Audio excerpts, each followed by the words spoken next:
Hello, I'm Paul Carroll, and welcome to this digital photo video tutorial on darkening skies. Here we've got a landscape picture of a sunny beach in Wales, but as you can see the sky is looking a little bit flat and washed out, and it's not really adding any drama to the scene. So in this tutorial we're going to look at two different methods of darkening skies to make them look more dramatic and add some impact to a landscape picture. Both of these techniques involve making a feathered selection of the sky.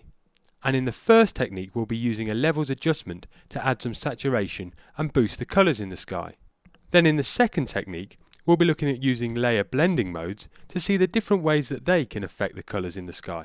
Okay, let's get started. We're going to be using the lasso tool to make a selection of our sky, and you can find that in the toolbox, which is up here on the left hand side of our screen. So go over and with your left mouse button select the lasso tool. Then while holding down your left mouse button, make a rough selection of the sky by running your lasso tool above the image, down the right hand side, and then across and just above the land. We don't want to take in any of the land because we don't want to darken it too much. So there we go, we'll just run it all the way over to the left hand side and then back up to the top left hand corner to complete our selection.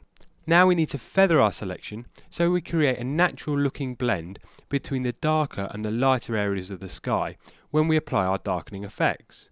Now if you're using a version of Photoshop older than Element 6 or CS3, you can feather your selection by going up to the Select menu and down to Feather. However, if you are using Element 6 or CS3, you need to use the Refine Edge command, so select that from the menu. In the Refine Edge dialog box, we don't need to worry too much about the Smooth or the Contract and Expand options. It's the Feather option that we're interested in. And in the Pixels box, enter a pixel radius of 100, which will give us a nice graduated edge between the darker and lighter pixels when we darken the sky.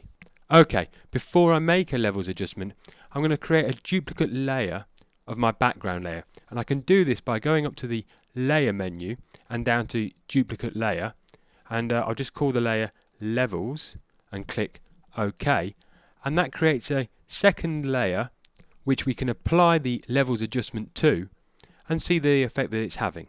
So with our new levels layer highlighted and our marching and selection still active, if I hold down the Control key on the keyboard and press the letter L, that brings up the Levels dialog box. We can increase the blues and the colours in the sky by selecting the black point, which is over here on the left hand side of the histogram, and by holding down our left mouse button with the black point clicked and dragging the input level for the black point up to around 120, you can see that's really darkening the blues in the sky. I'll just go over and click OK, and we can see the effect that that's having. If I then go down to my layers palette and use the eye symbol on the left hand side of the picture thumbnail, I can toggle off and on the levels layer, and you can really see the impact that that level adjustment is having on the sky. But as we always say, there's more than one way to skin a cat in Photoshop. So now we're going to look at using layers and blending modes as an alternative method for boosting the colours in the sky. I'll leave the marching ant selection of the sky active, but I'm just going to go down and toggle off our levels layer, and then with my mouse click or the left hand mouse button on the background layer to make that the active layer. Next, if I hold down the Control key on the keyboard and press the letter J, I punch that selection of the sky into a new layer, and you can see that it's now sitting on layer 1 above the background layer. And now with our selection of the sky sitting on its own layer, we can adjust the blending mode of that layer, which will change the way the colours in the sky look. The different blending mode options can be accessed via the Blending Mode menu, which is here in the top of the Layers palette. You can see the current blending mode is set to normal, but by clicking with my left mouse button on the downward arrow, you can see that I get a list of different blending modes. All the blending modes work in different ways, but these 5 blending modes here in the second part of the list are the ones that will darken colour. And by selecting each one, we can see the effect that it has on our image. So if I select the darken blending mode first, you can see that's having very little effect on the colours in the sky. But if I select multiply from the list, you'll notice it's really boosting the blues. And then if I select colour burn from the list, you'll notice that the blues become slightly lighter but are a lot more saturated, whereas with the linear burn blending mode we still get those dark blues, but again the saturation levels remain high. And our final darken colour blending mode option is darker colour, which is very similar to darken and is not really having much of an effect of the colours in the sky. So when using this technique to darken skies in your own landscapes, you need to experiment with these 5 blending modes to see which one gives the most pleasing effect.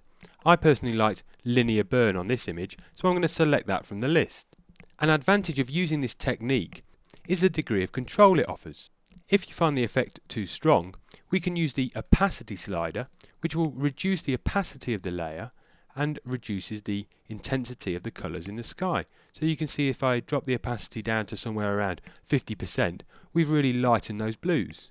However, if you wanted even stronger blues, if I raise the opacity back up to 100%, then I can make another duplicate layer of layer 1, and again I do that by going up to the layer menu and down to duplicate layer. I'll just click OK, layer 1 copy, and you can see that that's doubling the effect of darkening the sky and is really now creating a strong and dramatic sky.